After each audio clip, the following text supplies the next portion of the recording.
नमस्कार दोस्तों, चलिए जानते हैं हरियाणा की 50 फटाफट बड़ी खबरों को सिर्फ 10 मिनट में। लेकिन उससे पहले यह वीडियो आप किस जगह से देख रहे हैं हमें कमेंट में जरूर बताएं। मौसम विभाग ने 27 जनवरी से हरियाणा में फिर से झमाझम बारिश और ओलावृष्टि का अलर्ट जारी किया है। किसानों को फसलों और पशुओं की सुरक्षा के लिए सतर्क रहने की सलाह दी गई है। स्थानीय प्रशासन ने नदियों और नालों के किनारे सतर्कता बढ़ा दी है। सड़क और यातायात प्रभावित हो सकते हैं। हरियाणा में मुख्यमंत्री नायब सिंह सैनी ने नए स्मार्ट कृषि जोन विकसित करने की घोषणा की है। इस योजना में किसानों को आधुनिक उपकरण, डिजिटल मार्केटिंग और तकनीकी सहायता मिलेगी। अलग अलग जिलों में पायलट प्रोजेक्ट शुरू किए गए हैं। इसका उद्देश्य फसलों की पैदावार बढ़ाना और किसानों की आमदनी में सुधार लाना है। फरीदाबाद नगर निगम ने पेंट माई सिटी अभियान शुरू किया है। शहर की दीवारों को कलाकृतियों और रंग बिरंगे चित्रों से सजाया जाएगा। अभियान का मकसद युवाओं और कलाकारों को मंच देना है। स्थानीय स्कूल और कॉलेज के छात्र छात्राओं ने इसमें सक्रिय भागीदारी दिखाई। इससे शहर की सौंदर्य वृद्धि और सामाजिक जुड़ाव दोनों होंगे। हरियाणा के उद्योग मंत्री ने राज्य में नए मास्टर प्लान औद्योगिक क्लस्टर बनाने की रूपरेखा पेश की। इन क्लस्टरों में आधुनिक फैक्ट्रीज, लॉजिस्टिक हब और रोजगार केंद्र विकसित होंगे। इसका उद्देश्य निवेश को आकर्षित करना, युवाओं को रोजगार देना और राज्य की अर्थव्यवस्था को मजबूत करना है। इस परियोजना से स्थानीय विकास भी बढ़ेगा।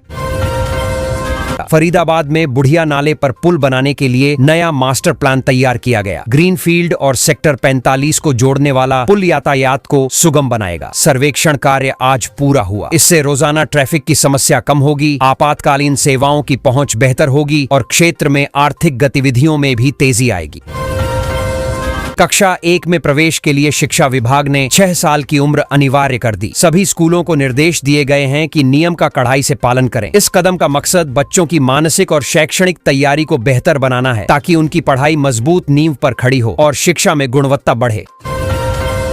हरियाणा के सभी 22 जिलों में गणतंत्र दिवस के लिए हाई अलर्ट जारी किया गया। सुरक्षा बल संवेदनशील इलाकों में तैनात है। परेड स्थल, सरकारी कार्यालय और प्रमुख बाजारों में अतिरिक्त सतर्कता बरती जा रही है। ड्रोन निगरानी और वीडियोग्राफी की सुविधा भी लागू की गई है, ताकि किसी भी तरह की अप्रिय घटना को रोका जा सके। फरीदाबाद में पिछले 3 साल में सरकारी विभागों की लापरवाही के कारण 10 से अधिक मौतों का डेटा सामने आया। प्रशासन पर सवाल उठ रहे हैं। हादसों में सुरक्षा उपायों की कमी और निगरानी की कमजोरियां सामने आई हैं। स्थानीय लोग जल्द से जल्द सुधारात्मक कदमों की मांग कर रहे हैं। हिसार में न्यूनतम तापमान 1.6 डिग्री सेल्सियस दर्ज किया गया। राज्य के मैदानी इलाकों में कड़ाके की ठंड और शीतलहर बनी हुई है। पहाड़ों में बर्फबारी के चलते ठंड का असर मैदानी इलाकों में भी महसूस किया जा रहा है। लोग गर्म कपड़ों और हीटिंग उपकरणों का इस्तेमाल कर रहे हैं। गुरुग्राम में गणतंत्र दिवस परेड की तैयारियों के चलते भारी वाहनों के प्रवेश पर रोक लगाई गई है। शाम से यह प्रतिबंध लागू होगा। सुरक्षा कारणों से मुख्य मार्गों पर पुलिस गश्त बढ़ाई गई है। नागरिकों से अपील है कि वे निर्धारित मार्गों का पालन करें और यातायात में सहयोग करें। सोनीपत दिल्ली नेशनल हाईवे पर घने कोहरे के कारण 3 गाड़ियां आपस में टकराईं। कई लोग घायल हुए। स्थानीय प्रशासन ने दुर्घटना स्थल पर राहत और बचाव कार्य शुरू किया। ड्राइवर्स से अपील है कि वे धुंध में सावधानी बरतें और गाड़ियों की गति नियंत्रित रखें। हिसार एयरपोर्ट से उड़ानों के विस्तार को लेकर केंद्र और राज्य सरकार के बीच तकनीकी चर्चा शुरू हुई। इसमें नए मार्गों, हवाई अड्डा सुविधाओं और उड़ानों की संख्या बढ़ाने पर विचार हो रहा है। राज्य सरकार का लक्ष्य क्षेत्रीय कनेक्टिविटी बढ़ाना और व्यापारिक गतिविधियों को आसान बनाना है।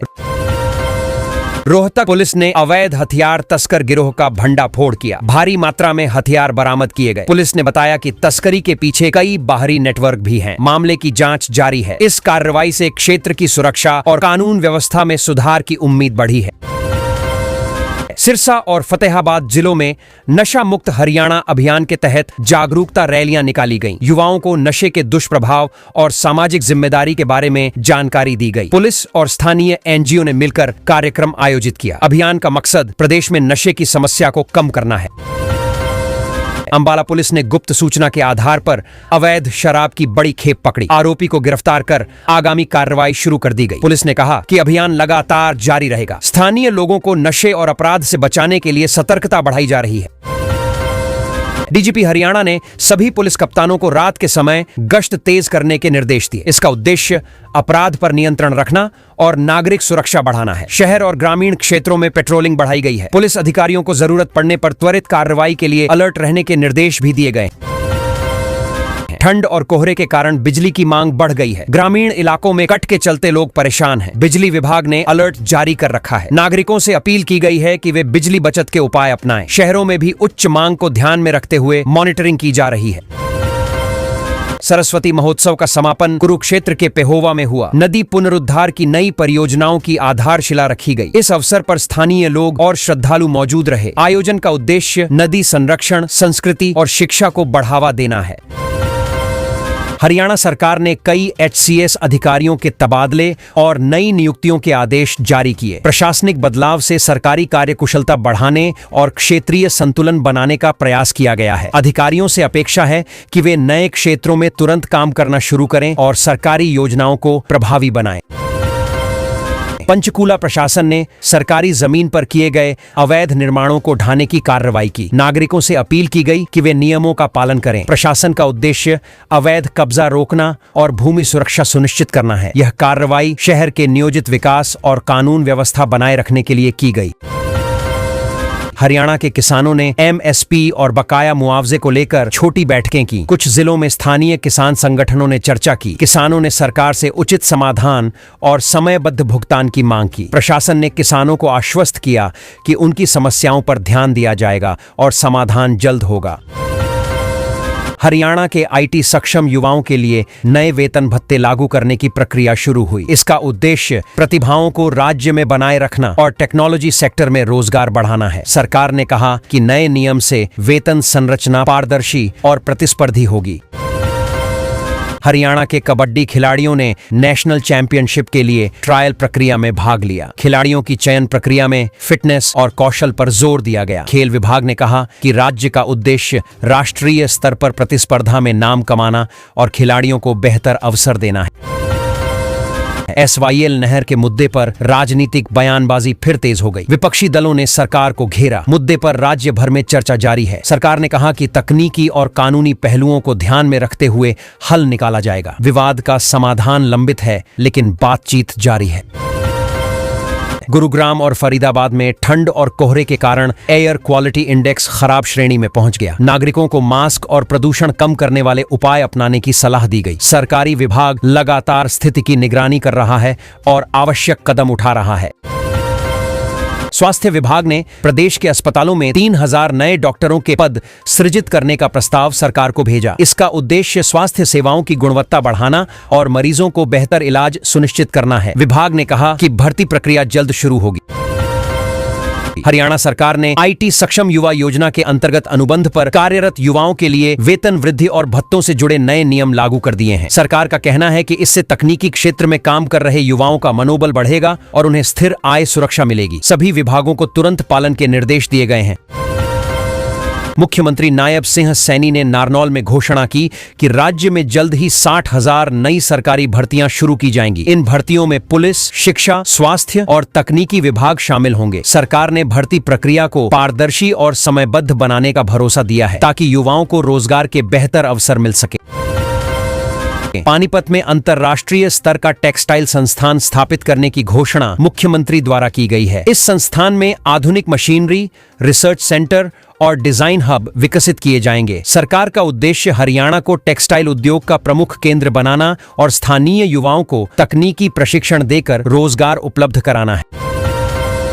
ओलावृष्टि से प्रभावित किसानों के लिए विशेष गिरदावरी कराने के आदेश आज सभी जिलाधिकारियों को जारी किए गए हैं। सरकार ने कहा है कि फसल नुकसान का सही आकलन कर मुआवजा शीघ्र दिया जाएगा। कृषि विभाग की टीमें खेतों में जाकर रिपोर्ट तैयार करेंगी ताकि किसानों को समय पर आर्थिक सहायता मिल सके। सिरसा जिले की 2 महिला सरपंचों को उनके उत्कृष्ट कार्यों के लिए राष्ट्रपति द्वारा सम्मानित किए जाने का निमंत्रण प्राप्त हुआ है। यह सूचना कल देर शाम मिली। पंचायत राज विभाग ने इसे ग्रामीण नेतृत्व के लिए प्रेरणादायक बताया और कहा कि महिला नेतृत्व से गांवों में विकास को नई दिशा मिली है। गणतंत्र दिवस के मद्देनजर गुरुग्राम में 25 प्रमुख स्थानों पर आज सुबह से कड़े नाके लगाए गए हैं। पुलिस हर आने जाने वाले वाहन की जांच कर रही है। सुरक्षा एजेंसियों का कहना है कि यह कदम किसी भी संभावित खतरे को रोकने और सार्वजनिक सुरक्षा सुनिश्चित करने के लिए उठाया गया है। है। हिसार के नांगठला बैंक चोरी मामले में गिरफ्तार किए गए 3 आरोपियों को आज पुलिस कोर्ट में पेश कर रिमांड की मांग करेगी। पुलिस के अनुसार आरोपियों से चोरी की रकम और अन्य सहयोगियों के बारे में पूछताछ की जानी है। मामले में जांच तेजी से आगे बढ़ रही है। रोहतक एसटीएफ ने कल देर रात हिमांशु भाऊ गैंग के एक और सक्रिय सदस्य को गिरफ्तार किया है। आरोपी लंबे समय से आपराधिक गतिविधियों में शामिल था। पुलिस अधिकारियों के अनुसार इस गिरफ्तारी से गैंग की गतिविधियों पर बड़ा असर पड़ेगा और अपराध नियंत्रण में मदद मिलेगी। डेरा सच्चा सौदा ने सिरसा में आज से बड़े स्तर पर डिप्रेशन मुक्ति और नशा मुक्ति अभियान की शुरुआत की है। इस अभियान के तहत जागरूकता शिविर और परामर्श कार्यक्रम आयोजित किए जाएंगे। आयोजकों का कहना है कि मानसिक स्वास्थ्य और सामाजिक सुधार पर विशेष ध्यान दिया जाएगा। रामकथा आयोजन के चलते नारनौल शहर में आज से 31 जनवरी तक भारी वाहनों के प्रवेश पर प्रतिबंध लगाया गया है। जिला प्रशासन ने यातायात व्यवस्था सुचारू रखने के लिए वैकल्पिक मार्ग तय किए हैं। नागरिकों से सहयोग की अपील की गई है ताकि आयोजन शांतिपूर्ण ढंग से संपन्न हो सके। हरियाणा बोर्ड ने कक्षा 9वीं और 11वीं की वार्षिक परीक्षाओं की डेट शीट आज जारी कर दी है। परीक्षाएं 16 फरवरी से शुरू होंगी। बोर्ड ने छात्रों को समय पर तैयारी करने की सलाह दी है और स्कूलों को निर्देश दिए हैं कि पाठ्यक्रम समय पर पूरा कराया जाए। बोर्ड परीक्षाओं में अंकों के सुधार के लिए आवेदन प्रक्रिया का आज अंतिम चरण है। छात्र निर्धारित समय सीमा के भीतर आवेदन कर सकते हैं। बोर्ड अधिकारियों ने स्पष्ट किया है कि अंतिम तिथि के बाद किसी भी आवेदन पर विचार नहीं किया जाएगा, इसलिए छात्र समय रहते प्रक्रिया पूरी करें। बारिश के पूर्वानुमान के चलते आज गुरुग्राम और फरीदाबाद के वायु गुणवत्ता सूचकांक में हल्का सुधार दर्ज किया गया है। प्रदूषण नियंत्रण बोर्ड के अनुसार हवा में धूल कणों की मात्रा में कमी आई है। हालांकि विशेषज्ञों ने नागरिकों को सतर्क रहने और सावधानी बरतने की सलाह दी है। सुप्रीम कोर्ट के आदेश के बाद आज से अरावली क्षेत्र में अवैध खनन की जांच के लिए विशेषज्ञ टीम फील्ड में उतरेगी। टीम खनन गतिविधियों की जांच कर रिपोर्ट तैयार करेगी। सरकार का कहना है कि पर्यावरण संरक्षण के लिए किसी भी तरह की लापरवाही बर्दाश्त नहीं की जाएगी। गुरुग्राम मेट्रो के नए कॉरिडोर को लेकर आज चंडीगढ़ में एक महत्वपूर्ण तकनीकी बैठक आयोजित की जा रही है। बैठक में परियोजना की लागत, रूट और समय सीमा पर चर्चा होगी। अधिकारियों का कहना है कि मेट्रो विस्तार से यातायात दबाव कम होगा और शहरी कनेक्टिविटी बेहतर बनेगी। हथिनी कुंड बैराज से पानी छोड़े जाने के बाद दिल्ली से सटे हरियाणा के इलाकों में यमुना जल स्तर की निगरानी बढ़ा दी गई है। प्रशासन ने बाढ़ नियंत्रण टीमों को अलर्ट पर रखा है। अधिकारियों के अनुसार स्थिति फिलहाल नियंत्रण में है, लेकिन लगातार नजर रखी जा रही है।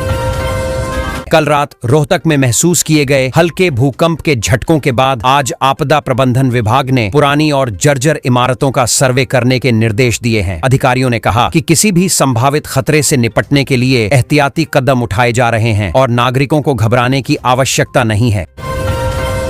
घने कोहरे के चलते आज 22 जनवरी को हरियाणा के कई जिलों में स्कूलों के समय में देरी की गई है। जिला प्रशासन ने बच्चों की सुरक्षा को ध्यान में रखते हुए यह फैसला लिया। स्कूल प्रबंधन को निर्देश दिए गए हैं कि छात्र उपस्थिति को लेकर कोई सख्ती न बरती जाए।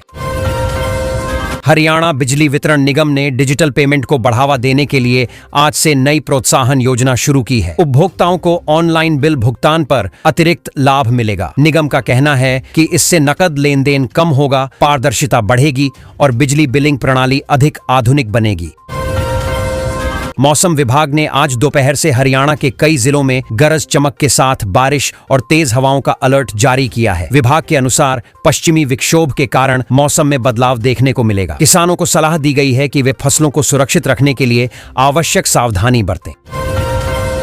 बसंत पंचमी और सर छोटू राम जयंती के अवसर पर 23 जनवरी 2026 को हरियाणा के सभी सरकारी और निजी स्कूलों में सार्वजनिक अवकाश घोषित किया गया है। शिक्षा विभाग ने सभी जिलों को आदेश जारी कर दिए हैं। अभिभावकों और छात्रों को समय पर सूचना देने के निर्देश स्कूल प्रबंधन को दिए गए हैं। हरियाणा का आदमपुर आज मैदानी इलाकों में सबसे ठंडा स्थान रहा, जहां न्यूनतम तापमान 2.6 डिग्री सेल्सियस दर्ज किया गया। ठंड बढ़ने से जनजीवन प्रभावित हुआ है। स्वास्थ्य विभाग ने बुजुर्गों और बच्चों को विशेष सावधानी बरतने और ठंड से बचाव के उपाय अपनाने की सलाह दी है।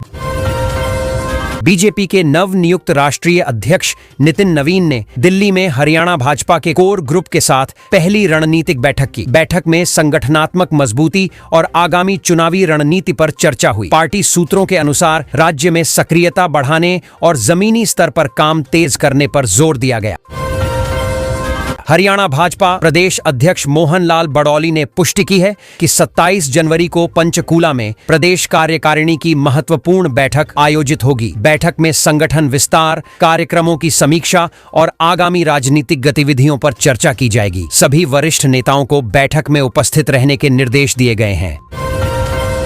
बीबीएमबी चेयरमैन की पत्नी दीप्ति त्रिपाठी की भारतीय जनता पार्टी में ज्वाइनिंग को सुरक्षा कारणों से फिलहाल टाल दिया गया है। बताया गया है कि आतंकी धमकी की सूचना के बाद यह निर्णय लिया गया। पार्टी नेतृत्व ने स्पष्ट किया है कि स्थिति सामान्य होने पर नई तारीख घोषित की जाएगी।